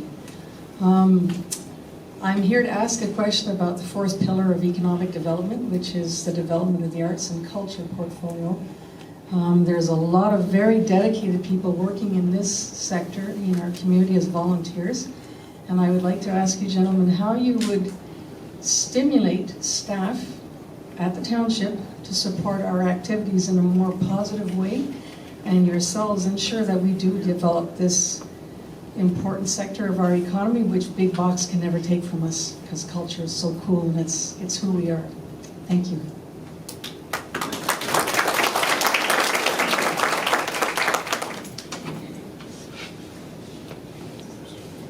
Go ahead, Michael. Thank you very much for your question, Ann. Some of you know that I'm a musician myself. Like you know, and I'm a singer-songwriter, and so this is very near and dear to my heart. I think that we have a lot here already to work with. Dairy Fest, the Meet Me on Main events that we already have, the open mic nights. There's a lot going on, so I think, though, that with a little bit of work we can build on that to take that to the next level. This involves the township, of course, but it also involves just everyone pulling together and getting involved. There's lots of opportunities to volunteer.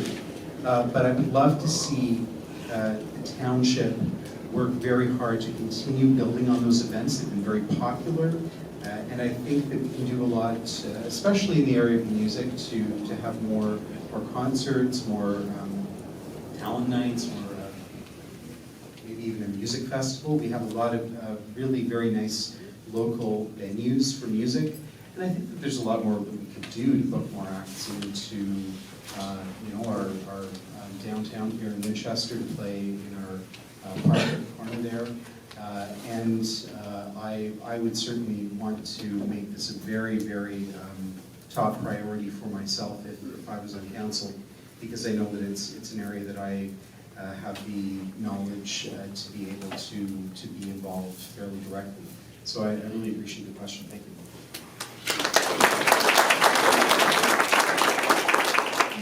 Thanks, Ann. My comment about the supporting the arts in North Dundas. As I'm sure lots of you know, I can't sing. You might think I can dance, but I can't. So I do appreciate those that support the arts. I appreciate the opportunity to listen to people that can sing. I appreciate being able to be entertained and have my culture grow, or my awareness of culture in our community grow. Important things, and as you say, Ann, it is the fourth pillar. It's very important that we support the arts, and one of the ways we can support the arts is by, and it might sound like I'm going over and over the same thing, but it is key to a lot of things, is understanding and having a better relationship. I know we've had some rough roads, not you and I, but the township and the arts community have had some bumps in the road over the years. Those bumps have to be addressed. We have to come to a better understanding, and we need to support. And I don't want you to believe that we don't support the arts community in North Dundas. We support it as a community. Recently we had Metropolis at the Old Town Hall and Kathleen Edwards at the United Church. The town was full of people. People were coming to North Dundas from all over. We as a community support the arts in North Dundas. We as a council have to recognize that the community likes the arts, enjoys the arts, and needs the arts. We have to be more receptive to that, and we will be. Thank you.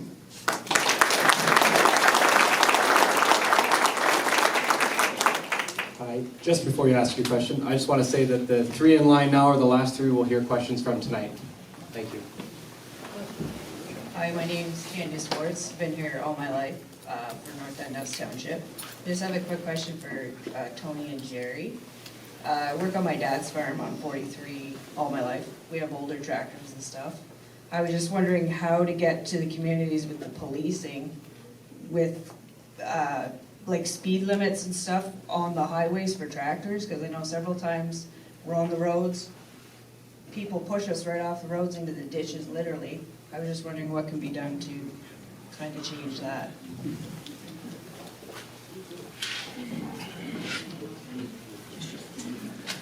Thank you very much.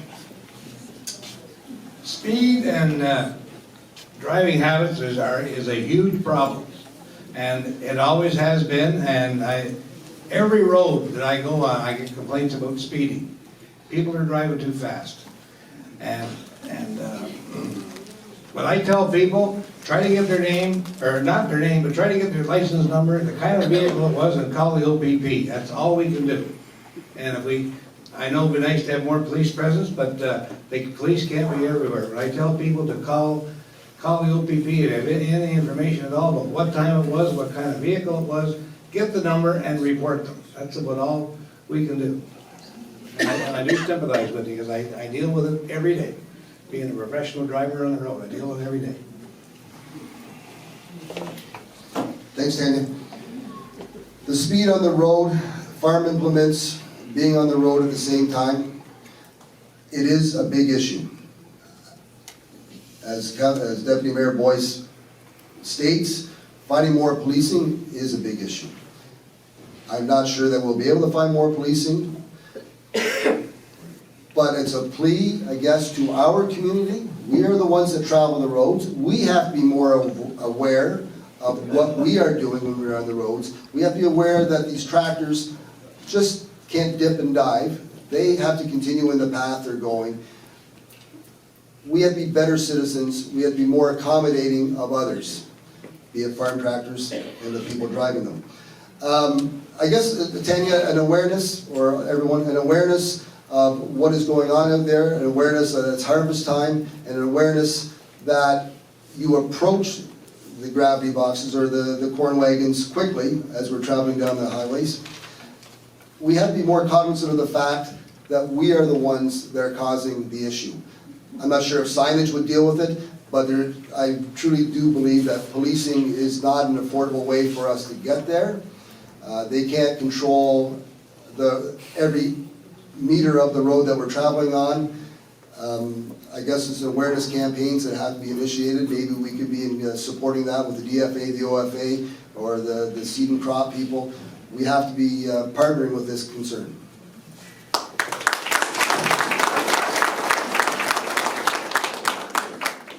Dave Bryan, Mountain Township. My question is in regards to drainage, municipal drainage specifically. And most of you, maybe probably all know that all municipal drains carry water from town as well as agriculture. So this concerns us all. And that is that right now we've got over 200 municipal drains, and a lot of the work, forget about the work being done on, a lot of the inspections have to be done July, August, September when the water's down. It's too big a job for a part-time help. It's a job that needs to be done, I believe, more help in the summer. And I'm asking the mayoral candidates, what have you got proposed that would help the situation? Thank you. Thanks, Dave. We haven't proposed anything to alleviate the stresses on our part-time drainage, but listening to your comments leads me to think that the way we could address it is maybe there's students that are taking agricultural courses that would be able to help in the summer months, and those are the months where the inspections have to take place. There are ways to get around it. And I think with the changing climate and the expansion of the ag business, that we do need to consider moving forward. The whole business has advanced, the whole business has evolved, and I think I'd have to admit that a part-time drainage maintenance supervisor is not the right solution for the issues that we're facing. Thanks for the question, Dave. I dealt with that question about 3 times in the last week, talking to farmers, and that's a big issue, is about drainage.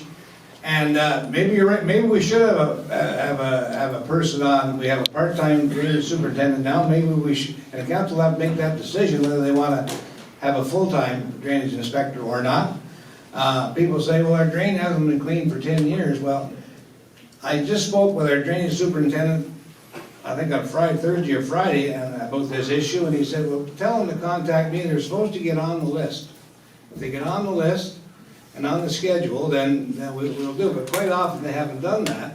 Get on the schedule. If it doesn't get done this year, we get on the schedule for the next year or the year after. But quite often they don't do that. I said, do you not check the drains? He said, no, if council wanted to tell me to go up and down the drains and check the drains, I could do that. But he said, maybe we'll be cleaning drains that don't necessarily need to be drained, so don't need to be cleaned. So his answer to me was, have the farmer call me, we'll look at it, and he has to be there to inspect it when it is being done. But most times farmers aren't phoning in and getting on the schedule, so he tells me. But maybe we should give them more hours to do more inspections. That's something we can look at. Thanks, Dave.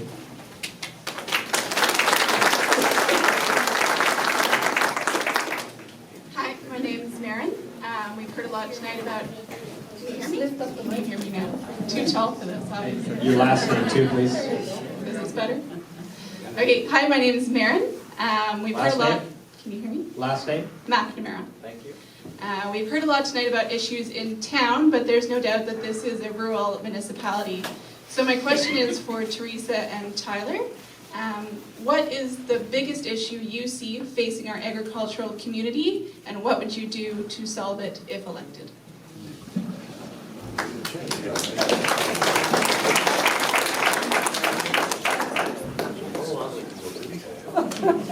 Ladies first. I think Tyler wants to hear what I have to say first. Okay, there's a long answer to that. The agriculture in the rural community is very important here, and we are mainly good agricultural land. There have been issues, of course, with deforestation and a lot of silting of the drains because of farmers working their land right to the water's edge. There has to be a balance between, in North Dundas, between the environment and agriculture. Agriculture is really important, but also the people of North Dundas also need clean water.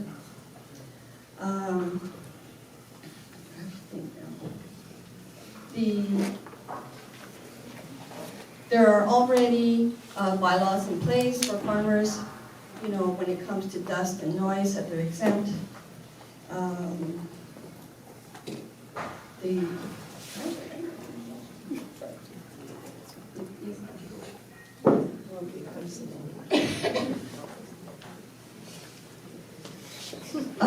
I do support farming because I do farm, but at the same time, I do think that the best management practices that have been put forward by OMASCA should be followed, and most farmers do follow them, but there are a few who don't.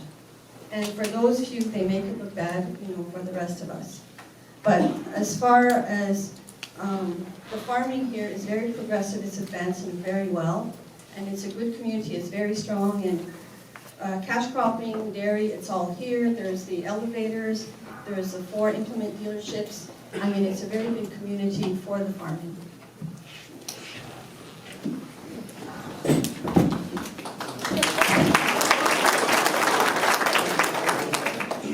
Thanks for the question, Mayor.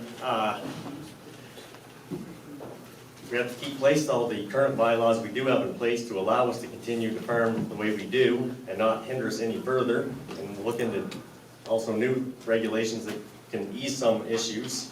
And other things are definitely to allow agriculture to flourish properly is to get back on our municipal drains and have our drainage maintained properly, which has been slipping in the last number of years very badly. And we should actually have a drainage superintendent on staff that's actually going and walking these ditches without being asked to go look at them. He should be doing this. You ask him to go look at them. He just keeps saying, well, make sure you tell me again next year, because I haven't got time for this on this year's agenda. And if you don't go back and see him again next year, he forgets all about it. You have to keep on his app.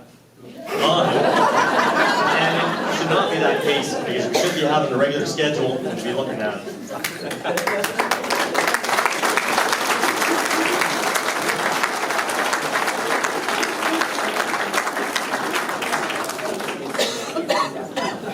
All right, thank you very much, everyone, for your questions. We'll now hear 1-minute closing statements from each of our councillors, starting with Frank Fata.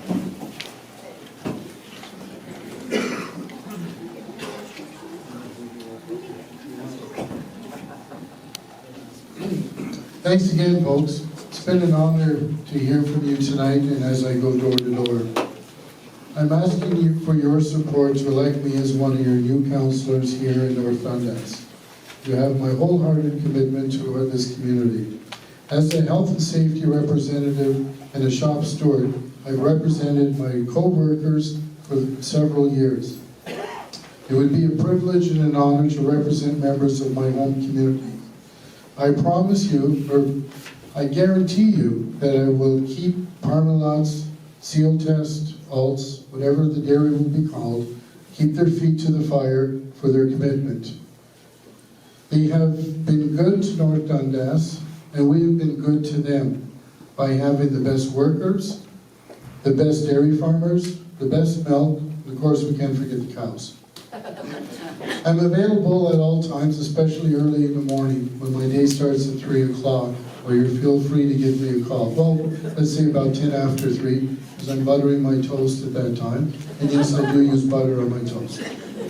Ladies and gentlemen, always remember it's your hard-earned tax money that has to be spent wisely.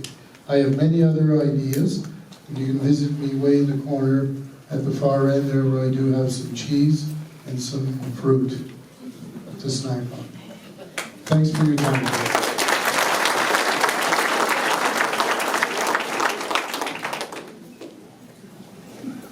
When I applied for university in 1969, I know it's a long time ago, don't try and figure out my age. Those institutions had quotas on the number of women who could study for certain careers, such as medicine or veterinary medicine. The first year I was at Queen's, there were only 5 women out of 65 students in pre-meds. The lowest average accepted from a woman that year was 93%, men 65%. That's true, because the Board of Trustees considered it a waste of taxpayers' money to educate women in these fields. Those classrooms are now filled with women, because apparently intelligence and capability is not attached to the Y chromosome. Here I am tonight, the only woman among 10 candidates. More women need to step up to the plate in politics. And as for the men, there's no shame in voting for a woman. That all being said, do not vote for me because I'm a woman. Vote for me because I will do a good job.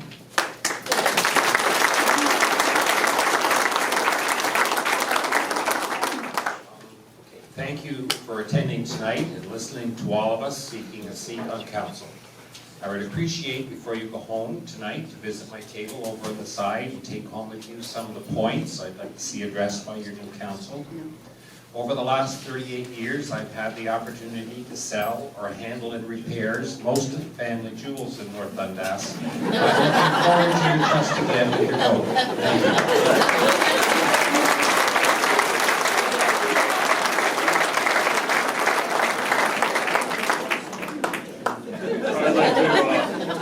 thank our moderators tonight. 11 years ago, I was very excited when I first ran for the position of council in North Dundas. I'm equally excited for this coming election. What is forefront in that excitement is having experienced the satisfaction of seeing projects that matter to North Dundas residents become a reality. Coupled with that is the desire to continue to see projects and ideas, both existing and new, become part of our future. Being a council representative in a municipal setting carries with it the responsibility of listening and working with the people in the community. I have always taken this responsibility seriously, and I will continue to work with constituents, with North Dundas, with council, and with North Dundas staff to ensure that all voices are heard. We are proud of the growth North Dundas has experienced. A continued commitment to ensure the needs of this growth is of great importance moving ahead. I am prepared and experienced to meet those demands. I'd like to thank the North Dundas Chamber of Commerce and the Dundas Federation of Agriculture for hosting these debates. And I thank you, the constituents, for showing your interest in the election of your next council. Thank you.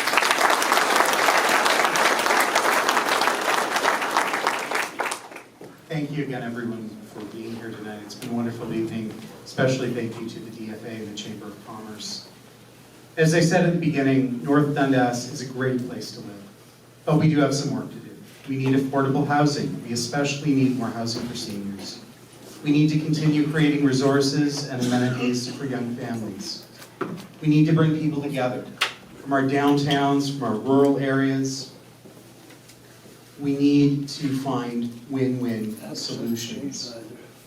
And we can look for the future. We can look to the future and have healthy growth while preserving and strengthening the rural lifestyle and agricultural heritage that draws people here. We can protect local jobs and the quality of our air. I love working with people. I love serving on a team. And I believe that my experience working with diverse groups of people has prepared me well for the challenge of serving on our council. I'm not here with some big agenda of my own. My goal is to build community and to be a voice for all of North Dundas, to faithfully represent different points of view, even when they disagree with each other, even when I may disagree with them. I want to make sure all voices are heard, and that we can work together. And that's why I'm asking for your vote. Thank you.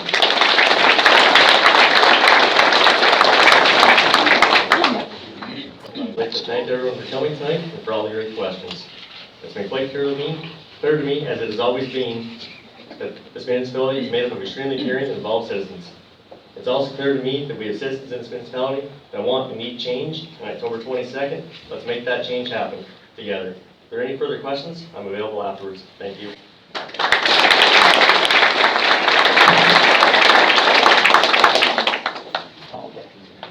Absolutely nothing is functional when we can't pass a microphone down, but we'll get it worked out.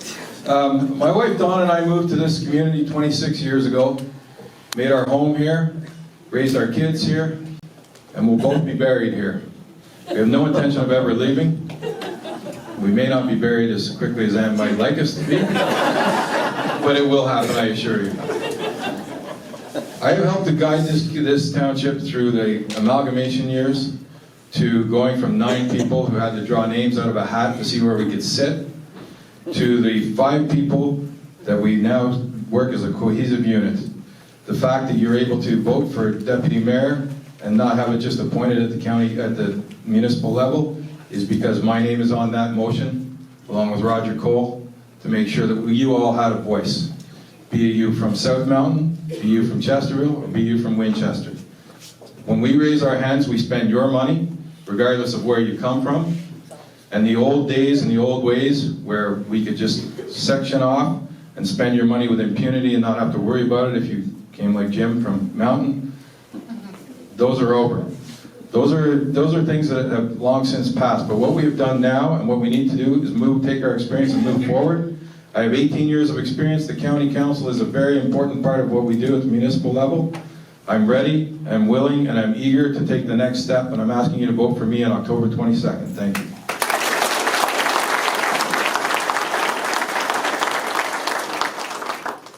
For the last 18 years, North Dundas has been my home.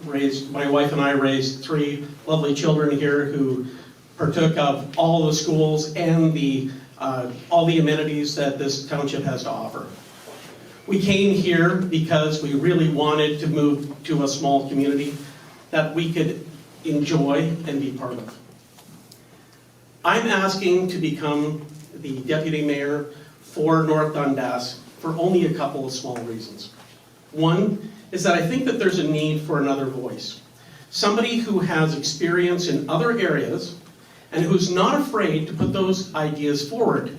That doesn't mean that with 5 people on council, all of those ideas will be snatched. What it does mean is that there are different ideas that you can choose from. And choice is extremely important. I come with 35 years of experience in business. If you go to my website, www.bradpinch.com, every single statistic that I've said here, it's said in each one of these meetings, you can find in reports and documents I put on there. I make sure that I do my homework. I hope that that's enough to get your vote. Thank you.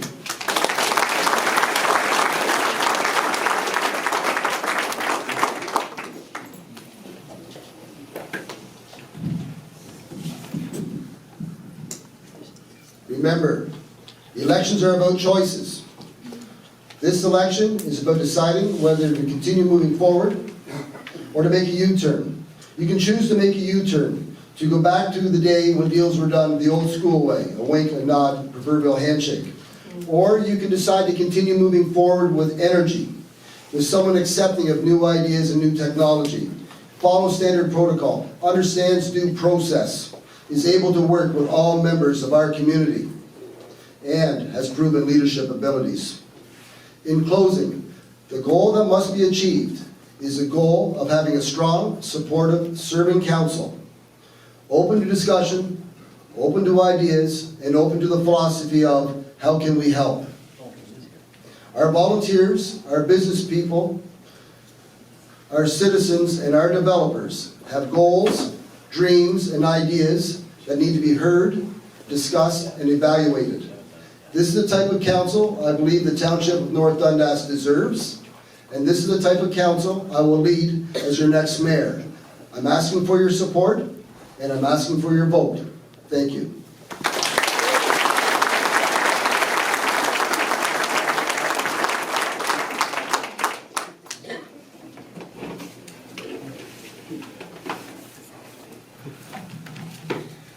Well, I hope everyone had a chance to get to know the candidates better and have their questions answered.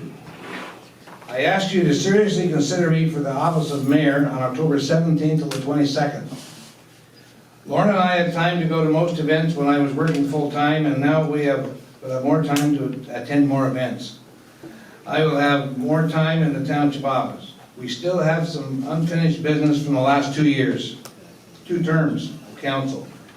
The 10-year road plan was not finished. We have more roads to improve with tar and chip and surface treatment. Roadside mowing and brush cutting along ditches also required improvement. We can do better. If elected, I will be respectful and cognizant of the importance and the advantages of having Parmalat as a strong member of our business community. When I started working there 44 years ago, there was a strong odor, and now in 2018, it's much worse. It's time it was finally corrected. Finally corrected the problem. The people of this great community deserve better, and I will follow weekly with the Parmalat team for progress reports. So stop by my table later or call me with your questions. And about the drainage, I talked with the inspector last week, the superintendent, they said, Jerry, this is the biggest year we've had in a long time. We're doing more drains than we've done in years. This year's a big year for drainage. Whether we're doing it right or not, and I'm just telling you that's what he told me last week. So anyway, please come, and thanks for coming out, and October the 17th, make voice your choice. Thank you very much.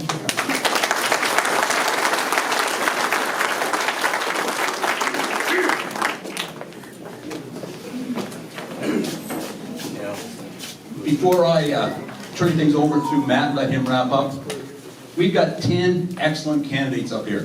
I hope you all make good choices on what you've heard.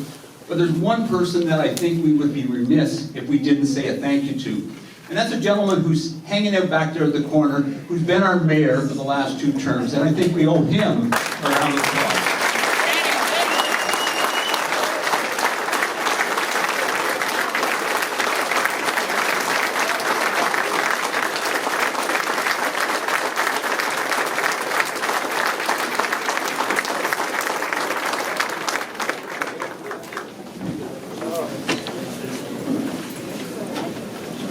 All right, that's enough about Eric now. You're old news, pal. But in all seriousness, I just want to echo again what Owen said earlier tonight. We got 10 candidates up here, and we should be thankful that there were 10 people that even wanted to put their names forward and, take the abuse from some of you tonight and, still answer respectfully. So we must be thankful for that.